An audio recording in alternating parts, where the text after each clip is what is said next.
إريتريا يا جارة البحر ويا منارة الجنوب إريتريا يا درة البحر ويا منارة الجنوب.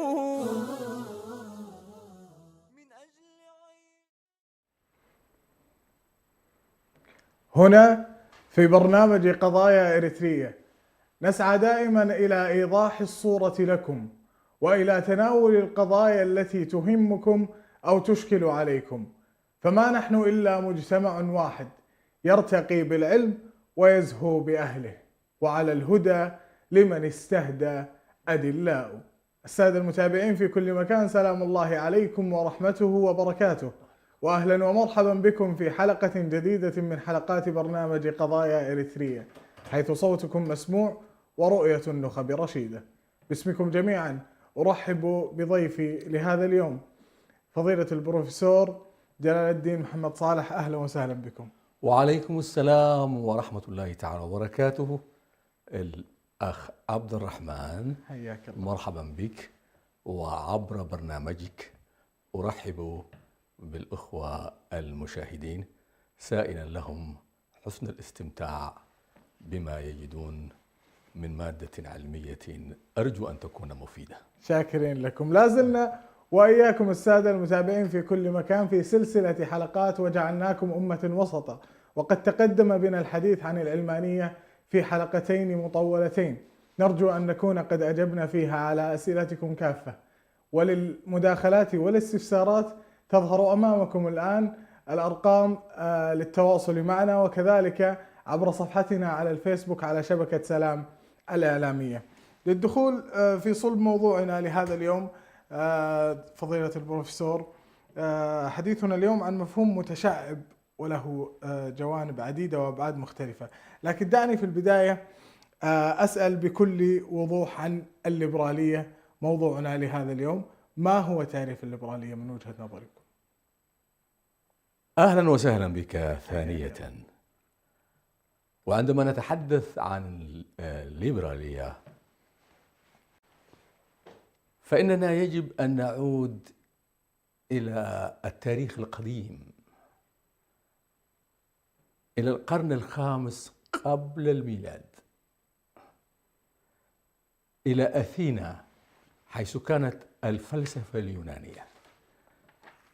وإذا كان ولا بد أولا من تعريف الليبرالية، فإن الليبراليزم تعني الحرية، أن يكون الإنسان حرا يتصرف وفق إرادته دون مقيدات وضوابط تحد من تصرفاته.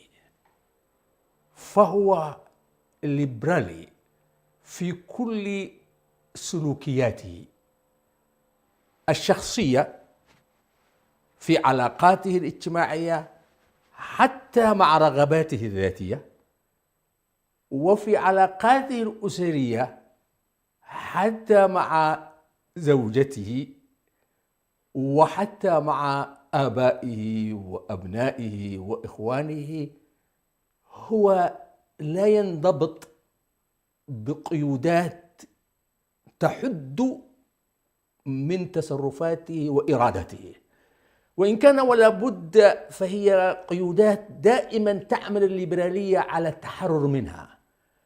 وتعني الليبرالية أن الدولة لا تتدخل في تصرفات الأفراد، فدائرة الدولة وصلاحيتها في إصدار القوانين وفي ضبط المسار ضيقة وتضيق باستمرار، والمساحة الكبرى والعريضة تكون للأفراد الفردية، تكون للأفراد يتصرفون كما يشاءون.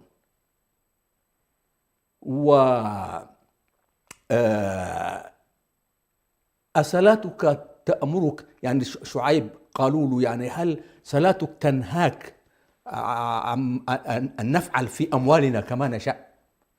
جميل. فالليبرالي هو الشخص الذي لا تنهاه صلاته أو لا يعطي لصلاته مجال لأن تنهاه عن تصرفات هو يراها مفيدة له في اقتصادياته وفي علاقاته الاجتماعية. يعني والصلاة هنا كناية عن البعد الديني. أيوة، البعد الديني، يعني الصلاة هو كناية عن البعد الديني. فالآية القرآنية اللي قالوا شعيب أنا لا أحفظها الآن لك حتى لا نخطئ فيها. قالوا له يعني صلاتك تأمرك أن تنهانا في أن نفعل ما نشاء في أموالنا. يعني هذه أموالنا نحن نتصرف فيها كما نشاء، بمعنى الدين لا يتدخل في شؤوننا. هذه هي الليبرالية في معناها العام. فالإنسان الليبرالي هو الإنسان الذي يقدس الحرية. طبعا الحرية مطلب، نعم، وضرورة من ضروريات الحياة. ونحن عندما ننقد الليبرالية في مفهومها للحرية إنما ننقدها لأنها لا تؤمن بالضوابط. جميل. سنأتي للحديث بتفصيل في هذا إن شاء الله في مقبل الحلقة. لكن دعني هنا أسأل بداية الليبرالية، كيف نشأت الليبرالية؟ جذورها التاريخية. نعم. جذور الليبرالية، ولأن الليبرالية بعد كده تفرعت عنها فلسفات أخرى. نعم. لكن دعنا نرجع إلى القرن الخامس قبل الميلاد، إلى أثينا. في أثينا كان فلاسفة مثل أفلاطون وأرسطو يتحدثون عن الفلسفة والسياسة من زاوية فلسفية، وعن علاقة الإنسان بالحياة، وعلاقة الفرد بالفرد، وعلاقة المجتمع ببعضه. فالمجتمعات طبقات، وماذا تعني المواطنة، ومن هو المواطن، وما علاقة هذا المواطن بالحاكم، والحاكم ما هي خصائصه. هذه الفلسفة الأرسطية أو فلسفة أرسطو وغيره من الفلاسفة اليونان كانوا يتحدثون في هذا الشيء. ولكن أيضا كانت الفلسفة في ذلك الحين تبحث عن الغيب، عن عالم الشهود، عن عالم الغيب، ليس عالم الشهود، الميتافيزيقيا، الماورائيات. جميل. ثم هزمت أثينا أمام فارس، فطرح سؤال لماذا هزمت أثينا؟ وهنا ظهر مجموعة فلسفية سموا بالسفسطائيين، الفلسفة السفسطائية. والسفسطائي بمعنى الحكيم أو المتحدث عن الحكمة. السفسطائيون نزلوا بالفلسفة من العلو والارتفاع الشائق إلى الأرض، ومن وراء الغيبيات إلى عالم الشهود، وجعلوا الإنسان هو محور كل شيء. ومن هنا خرجوا بالنسبية المطلقة. النسبية، إيش معنى النسبية؟ النسبية معناه ليست هنالك حقيقة مطلقة، وإنما كل شيء نسبي. جميل. حتى الآلهة والإله شيء نسبي. إيش معنى نسبي؟ بالنسبة لك الله موجود، يقولون هو موجود بالنسبة لك، لا في العموم، لا في العموم، وليس موجودا بالنسبة لي. نعم. هل هنالك صدق وهنالك كذب؟ هل هنالك صدق محمود وهنالك شيء اسمه كذب مذموم؟ يقولون ليس هنالك صدق محمود على الإطلاق، وليس هنالك كذب، لكن هنالك بالنسبة لك. أيوة، هنالك نسبيات. نعم. وهؤلاء انقسموا إلى قسمين وجاءوا بنظرية الشك الفلسفي. جميل. وهو هل هذا عبد الرحمن بن محي الدين؟ قد يكون وقد لا يكون. جميل. فأصبحت يرى أمامه سيارة قادمة إليه أو فرسا يجري نحوه هيصطدم به، هو يقول لا أدري هل يصطدم بي أم لا يصطدم بي. هذه الفلسفة المذهبية، الشك المذهبي. إلى ما يرمون بها؟ يرمون بها إلى أنه ليس هنالك حقائق مطلقة. عبد الرحمن هذا ليس حقيقة، عبد الرحمن بن يحيى هذا ابن محي الدين ليس حقيقة، ممكن يكون شيء آخر. طبعا عشان ما نذهب أكثر ولا نخرج، فهي مجرد استرسال لنصل إلى الليبرالية. ثم جاءت إنه من هذه الفلسفة كلها جاءت أن الإنسان هو محور الخير والشر. جميل. فما يراه الإنسان خيرا هو خير بالنسبة له، وهذا يختلف من الإنسان إلى وشر بالنسبة له. هذه أدت إلى أن الإنسان حر في أن يتصرف كما يشاء ويفعل كما يشاء، وليس هنالك شيء اسمه حرام، وليس هنالك شيء اسمه حلال، وليس هنالك شيء اسمه عيب من المجتمع، وليس هنالك شيء اسمه محمود من المجتمع. ما تراه أنت بالنسبة لك يفيدك ويعود عليك بالنفع، فهو فعل مستباح لك أن تفعله. هذه هي جذور الفلسفة الليبرالية.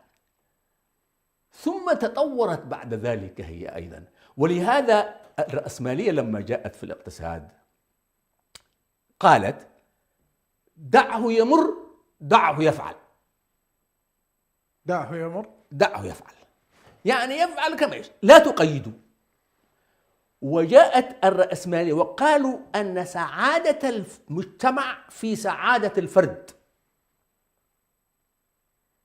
فإذا كان الفرد في ذاته سعيدا فسعادته تنعكس على المجتمع. وكيف يكون الفرد سعيدا؟ هو يعرف كيف يكون سعيدا. ماذا يترتب على هذا؟ إن كان يمكنك أن تجمع المال بالقمار فتلعب القمار وترى في هذا هو ما يسعدك ويجعلك ذلك، فلتفعل. حتى وإن كان يخالف ما في شيء اسمه يخالف الدين. يعني الليبرال لا تقيده قيود دينية وهو يناضل من أجل أن يضيق القيود القانونية. حتى القيود القانونية، سلطة الدولة دائما يعمل الليبرالي على تقييدها، على تضييقها، بحيث تكون المساحة كلها واسعة للأفراد. طب ماذا عن القيود الأخلاقية أو الفطرية؟ ما في شيء اسمه أخلاقيات مطلقة في وجهة نظر الليبرالي. أيوة، ليست هنالك أخلاقيات مطلقة. فمثلا إذا كان الدعارة تأتي بالمال، نعم، والسياحة الآن قائمة على هذا الشكل. الآن السياحة في العالم تقوم على الجنس، نعم،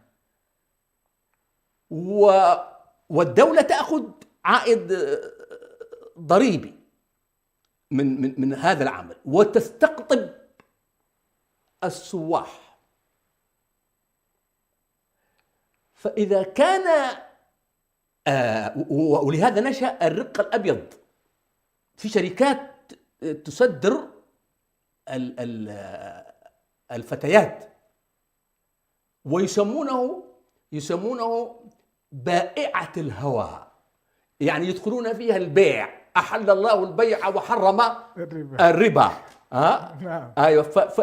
فيسمى بيعا، لا يسمى زنا، هو نوع من التجارة. كل هذا جاء بفلسفة الفلسفة الليبرالية. فهذه الفتاة إنه تريد أن تكون في بائعات الهوى، فإنها تبيع وهي حرة،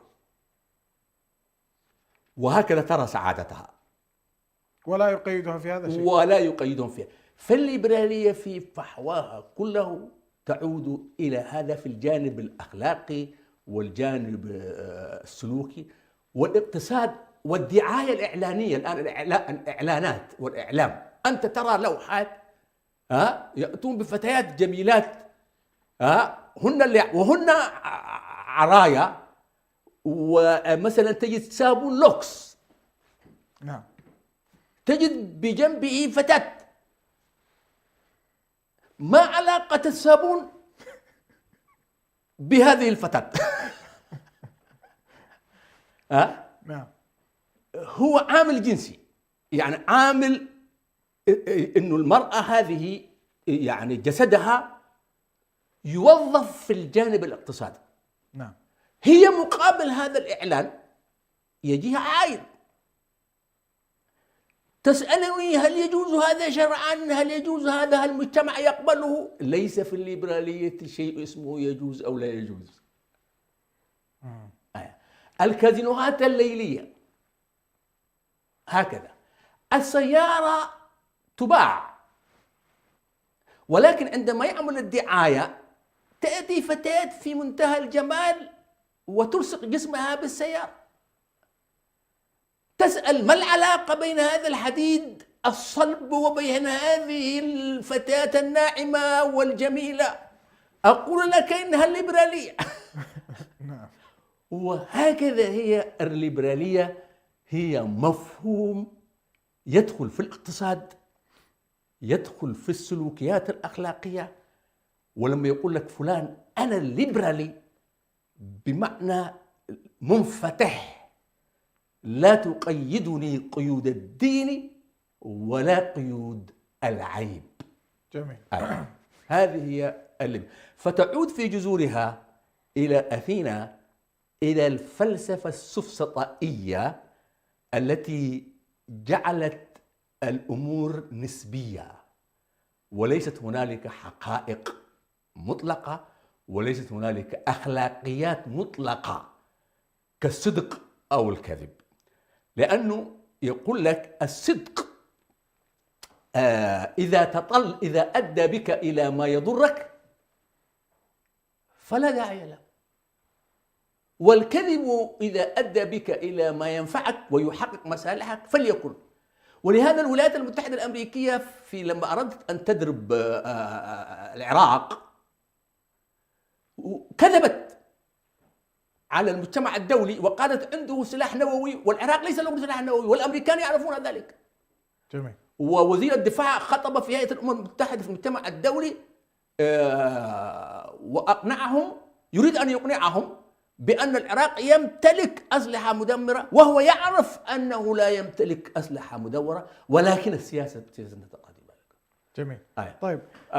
وفي إريتريا، إذا عدنا إلى إريتريا، إذا كانوا يتابعون جون فوستر دالاس وزير خارجية أمريكا في عام 1952، وكان وقتها روزفلت هو رئيس الولايات المتحدة الأمريكية. جون فوستر دالاس قال من حق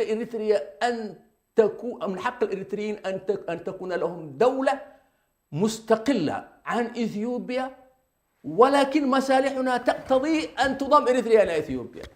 أين الأخلاق؟ ليس في الليبرالية أخلاق، وإنه مصالح. وهل كون الليبرالية فكرة لا حدودية ومنطلقة ومساحة الحريات فيها أعلى جعلتها تتوغل في أذهان الناس؟ نعم. أم كيف تقبلها الناس؟ طبعا يعني الآن الليبرالية واجهتها، والليبرالية في تطور، النيو ليبراليزم، في ليبرالية جديدة وفي ليبرالية وسطية، في ليبرالية قديمة. فالليبرالية في حد ذاتها تتطور، ومن مفاهيم الليبرالية جاء الاعتراف بالشذوذ الجنسي. نعم. يعني العائلة في الأمر الفطري تتكون من ذكر وأنثى. الليبرالية تجاوزت هذا التعريف، فجعلت عرفت الزواج في مؤتمرات بكين ومؤتمرات القاهرة والمؤتمرات التي عقدتها الأمم المتحدة أنه علاقة بين شخصين أيا يكون. أيوة، يدخل فيه ذكر وأنثى، أنثى وأنثى، ذكر وذكر. هذا من أين جاء؟ جاء من المفاهيم الليبرالية. وفي الاقتصاد أصبح إنه مجموعة من الأثرياء مثل ترامب وغيره الذين يمتلكون الأموال والولايات يتحكمون في السياسة ويتصرفون ويعقدون صفقات تجارية كبيرة، لا يهمهم أن يسحقوا الفقراء والضعفاء والمساكين، وإنما كل ما يهمهم أن يغنوا هم وأن يمتلكوا ثروة هائلة ويتحكموا. وإن كان الظاهر منهم أنهم يسعون في حماية الأقليات مثل الشذوذ. هنا كل هذا ما يسمى بالحماية هو وسيلة إلى تحقيق المصالح لهذه المجموعة. فإذا رأوه في مكان ما يضر بمصالحهم فلا يقفون معه. يعني إذا رأوا في بلد ما الوقوف مع الأقلية أو المظلومين يضر بمصالحهم السياسية فيتجاهلون، لأنها لا تخدمهم بكل بساطة. لا تخدمها. هذه العقلية الليبرالية. ليست هنالك مبادئ ثابتة، ليس هنالك شيء اسمه مبدأ ثابت مطلقات، وإنما مصالح تتحدد. وأنا أتعامل معك من زاوية العائد النفعي، يعني ما في بيني وبينك صداقة، أو ليس بيني وبينك أخوة. إحنا في المفهوم الإسلامي عندنا الأخوة الإسلامية، وعندنا الإيثار، ويؤثرون على أنفسهم ولو كان بهم خصاصة. فإحنا عندنا مبدأ الأخوة والإيثار ومجتمع متآخي على أي شيء مبني على منفعة، ولكن هذه المنفعة كما هي موصولة بمصالح دنيوية مرجوة بمصالح أخروية، لأن الحياة عندنا هنا في هذه الحياة، تعمير هذه الحياة موصول بالحياة الأخرى، البعث بعد الموت وحياة الدنيا أو حياة الآخرة الحقيقية. في الليبرالية ليس هنالك وصل بين الحياتين. This is my life، هذه هي حياتي، وأتصرف فيها كما أشاء، وإنها ميتة واحدة أموت وانتهت القضية. فهي الحياة الأولى والأخيرة. أيوة. وفي هذه الحياة أفعل كما أشاء، وعلي أن أتمتع بكل ما أراه. أما ما تقول لي بعد البعث والجنة والنار والإيثار ومضاعفة الحسنات، وأنك إذا آثرت غيرك في هذه الحياة وأعطيت الفقراء حقوقهم وأقمت العدل ستجده في الآخرة، هذا ليس موجودا. يعني هذه الآن الليبرالية في الاقتصاد هي اللي ماشية، في الأخلاقيات هي اللي ماشية. الناس في أوروبا طبعا كل هذه فلسفات أوروبية. نعم. جت من قضية الكنيسة، وربما أنتم ناقشتموها في الحلقات القادمة، أن في القرون الوسطى والقرون المظلمة أوروبا كانت تهيمن عليها الكنيسة. نعم. والكنيسة كانت تقول أن محلولها في الأرض هو محلول الله في السماء، وأنها نائبة الله وموكلة منه في الأرض. نعم. وأن الفرد لا يتصل بالله مباشرة إلا عبر الكنيسة. فإذا أذنب وعصى ربه واستغفر فإنه لا يدعو الله مباشرة ولا يتوب إليه مباشرة، وإنما يذهب إلى القسيس فيجلس تحته، ويسمى بالعربية يسمونه كرسي الاعتراف البابوي، وفي إريتريا يسمونه مدنازاز أو كذا، يعني إنه القسيس يأتي والمذنب يستغفر، ثم يصدر القسيس صكا بالغفران. ففي أوروبا الكنيسة كانت تصدر سكوك غفران وسكوك حرمان. ما هو سكوك غفران وسكوك حرمان؟ يأتي الفرد ويدفع مبلغا من المال، وهذا المبلغ من المال مقابله يأخذ سك غفران. وإذا تمرد شخص على الكنيسة تصدر بحقه سكا يسمى سك حرمان تحرمه من مرضاة الله. طبعا أوروبا ثارت على هذا الشيء، وجاء مارتن لوثر وظهرت حركة البروتستانت المحتجين، وأن الكاهن تزوج، ونتيجة هذا ظهرت هذه الفلسفات اللي قلت لك منها الفلسفة الليبرالية، مقابلها ظهرت الفلسفة الماركسية الاشتراكية التي تؤمن عكس الليبرالية بتوسيع سلطة الدولة وتضييق حرية التملك والتصرف في الفرد. جميل. دعنا الحديث بقية متابعين الأفاضل، فاصل قصير ونعود إليكم، كونوا معنا.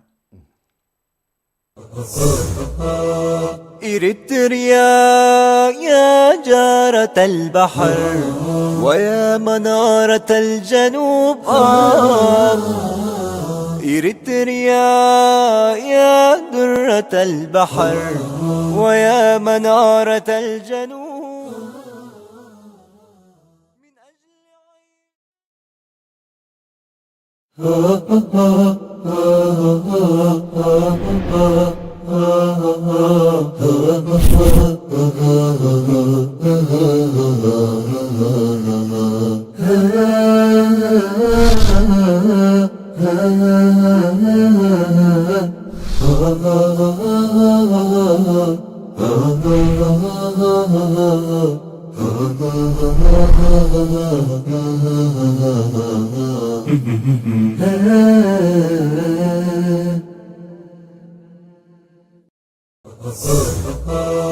إريتريا يا جارة البحر ويا منارة الجنوب، إريتريا يا درة البحر ويا منارة الجنوب.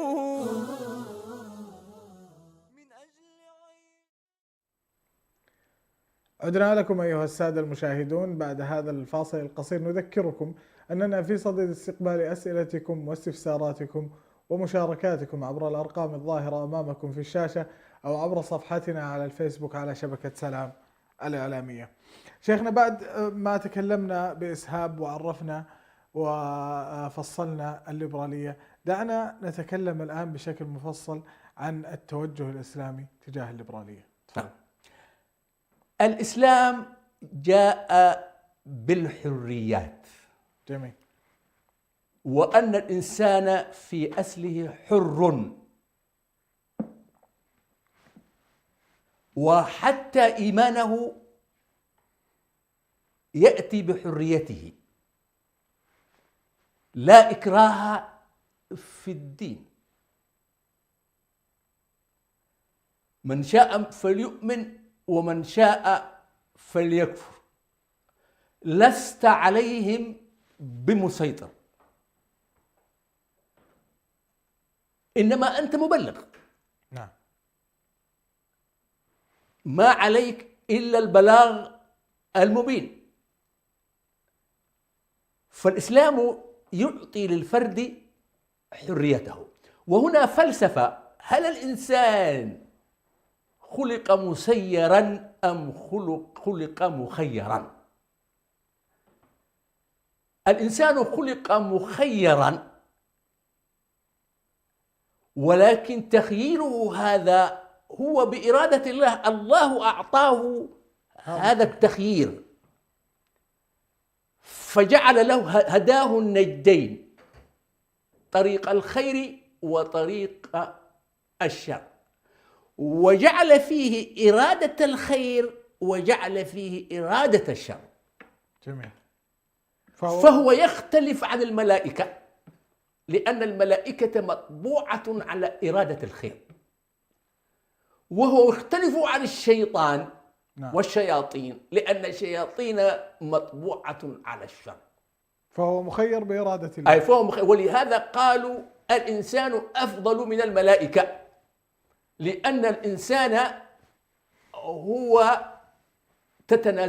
يتنازعه أمران، فيدخل في تدافع ذاتي فيغلب أحد الأمرين، إما الخير أو الشر. فإن كفر فعليه فبإرادته، وإن آمن فبإرادته. الدين يقول له في اقتصادياتك: لا تتعامل بالربا، ولا يحل لك أن تتعامل بالربا. فإذا تعامل بالربا فبإرادته، وإذا لم يتعامل بالربا فبإرادته. ولكن لكل إرادة قرار، ولكل قرار مسؤولية. جميل. فستكون مسؤولا عن قرارك، لكن لا أحد يكرهك في اتخاذ القرار. هذه هي نظرة الإسلام في أصل الإنسان وتكوينه، فهو حر بفطرته وله إرادة حرة في اختياراته. فجاء التشريع الرباني بإرسال الرسل ليقول للناس: هذا هو طريق الحق فاسلكوه، وهذا هو طريق الشر فابتعدوا عنه. وانقسم الناس أمام الرسل، منهم من آمن ومنهم من كفر. والذين كفروا مارسوا كل عوامل الضغط على الذين آمنوا من أجل أن لا يبلغوا رسالات ربهم، ومن أجل أن لا يعكروا عليهم الهيمنة. ولهذا موسى قال لفرعون موسى دعاه إلى الإيمان فأبى فرعون، وقال لقومه: أنا ربكم الأعلى، وقال لهم: ما علمت لكم من إله غيري. والقرآن يحدثنا أنه استخف قومه فأطاعوه. ولهذا يقال: لا تسأل لماذا وجدت طاغية، ولكن اسأل لماذا صنعت الشعوب الطواغيت. جميل. إذن نقول الحرية التي جاءت بها، نعم، التي جاء بها الإسلام غير الحرية اللي جاءت. نعم، فهي حرية منضبطة بتشريع مربوطة بالإيمان بالآخرة. الذين يؤمنون بالغيب ويقيمون الصلاة ومما رزقناهم ينفقون. شوف، الذين يؤمنون بالغيب، نعم، ويقيمون الصلاة ومما رزقناهم ينفقون. ففي عملية إنفاق، في عملية إقامة الصلاة مبنية على قضية الإيمان بالغيب. ما هو هذا الغيب؟ هو الله، فإننا ما رأينا الله، ولكن الله دلنا على الإيمان به بآياته، وأنه أخبرنا بأن هنالك بعثا ونشورا، وجنة ونارا، وحسابا وعقابا. فكل ما تتصرفون فيه وتعملونه في هذه الحياة صحيح أنكم تعملونه بمحض إرادتكم، ولكنكم مسؤولون عنه. ومن ثم ليس هنالك احتجاج بالقدر. الذين يقولون إن الله كتب علي هذا الأفعل، ولكنهم بالمقابل يعترضون إذا ما صفعت أحدهم في وجهه وقلت له أن الله قد قدر لي أن أصفعك، فلا يقبل ذلك. إذن الإنسان ليس قدريا وليس جبريا، إنما هو حر، ولكنه يتخذ مسؤول عن قراراته. لهذا الحرية في الإسلام تختلف عن مفهوم الحرية في الليبرالية. ففي مفهوم مثلا الآن في الليبرالية كما قلت لك يأتون بامرأة عارية مفاتنها بادية، ورأيت ذلك في لندن وأنا أسير في الشارع، تعمل ترويجا لكمبيوتر. هل هذه الأخلاقيات، إذا سألت هذه الفتاة وإذا سألت تلك الشركة يقولون هذه حرية الفرد، أنا حر. هل هذا في الإسلام مقبول؟ ليس مقبولا. ولهذا جاء في الإسلام الأمر بالمعروف والنهي عن المنكر. جميل. طيب الشعب الإريتري والليبرالية، هل نستطيع أن نقول أن الليبرالية اليوم طالت الشعب الإريتري ووصلت له؟ الشعب الإريتري، نعم، إذا أخذنا من حيث المفاهيم، أنت اليوم لو مريت في أسمرة أو في مدينة كرن أو شيء ووجدت شابا يعمل شيئا ليتنافى مع الدين وقلت له هذا لا تفعله، يقول لك هذه انتهى قد يشوك. نعم، هذه حريتي، ايش دخلك؟ ففيه لوثة من الليبرالية، انه انا افعل كما اشاء، الدولة هي التي تحد من تصرفاتي. هذا المفهوم الليبرالية في إطار الأفراد، الفرد العادي في المدرسة، في الشارع، الشاب الخالي الذهن. نعم. لو شفته ماشي لابس سروال قصير مفتل عضلاته، أو شفتها فتاة مسدلة شعرها متزينة ماشية في الشارع وقلت لها نوريوزي أي خوانين إيو إسلام همزي إلو أنت قد شكا. نعم. This is my freedom، هذه حرية. فهذا موجود في الأفراد، إلا المتدينين الذين يؤمنون بالغيب ويقيمون الصلاة، لأن الصلاة تنهى عن الفحشاء والمنكر، فهؤلاء الحرية عندهم منضبطة. ولهذا تجد الفتاة التي تصلي تخرج وهي متحجبة، ولا تخرج وهي متعطرة. والشاب الذي هو يصلي يخرج منضبطا في حياته، لا يصادق، لا يتخذ أخدانا، لا يؤمن بالبوي فريند والجيرل فريند، صديقتي وصديقي. نعم. لا فهذا في شكل الأفراد. إذا جئنا في الإطار السياسي في إريتريا فإن الدولة لا تؤمن بالليبرالية، فهي بخلفيتها الفكرية والتي يقودها السياسة الفرق بخلفية هي ذات نزعة اشتراكية ماركسية تتدخل في كل شيء. ولذا الدولة الآن متغولة تدخل في كل شيء، يعني في كل. أنت الآن البنك يعطيك 5,000 أظن في الشهر، القروش حقك كلها تجيبها في البنك، وتأخذ من البنك في كل شهر مبلغ معين. إذا عندك مرعى وزواج وحيجوك ضيوف تقدم قائمة من الضيوف يتطلب كم خروف هتذبح لهم، وبناء على هذا البنك يعطيك المبلغ الذي يفي بهذا العدد. التصدير والإيراد كله داخل في حدود ضوابط قانونية. أنت تدخل في ساوى في التجنيد حماية للوطن من العدوان في تجنيد غير محدود بأعضاء، فأنت مملوك للدولة. الأسرة أسرتك ليست ملكا لك، تشاركك فيها الدولة، فتأتي تأخذ بنتك إلى ساوى تجند، تقول له ماذا يتنافى مع عقيدتنا والإسلام لا يسمح، يقول لك هذا غير مقبول، لأن الدولة تتدخل في كل شيء. جميل.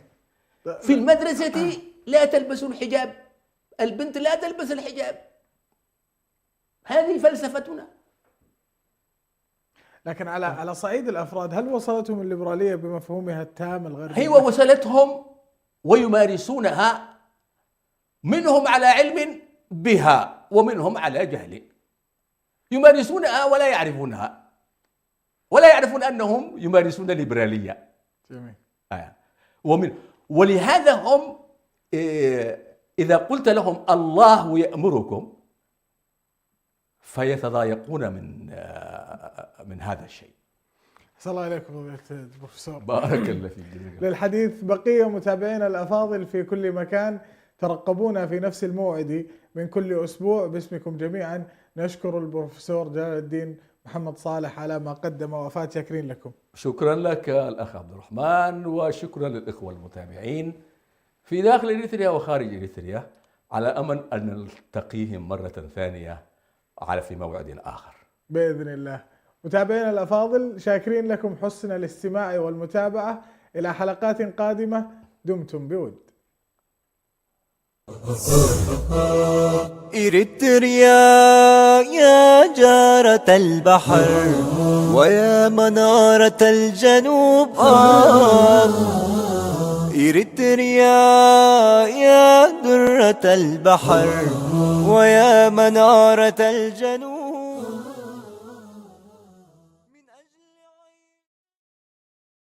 من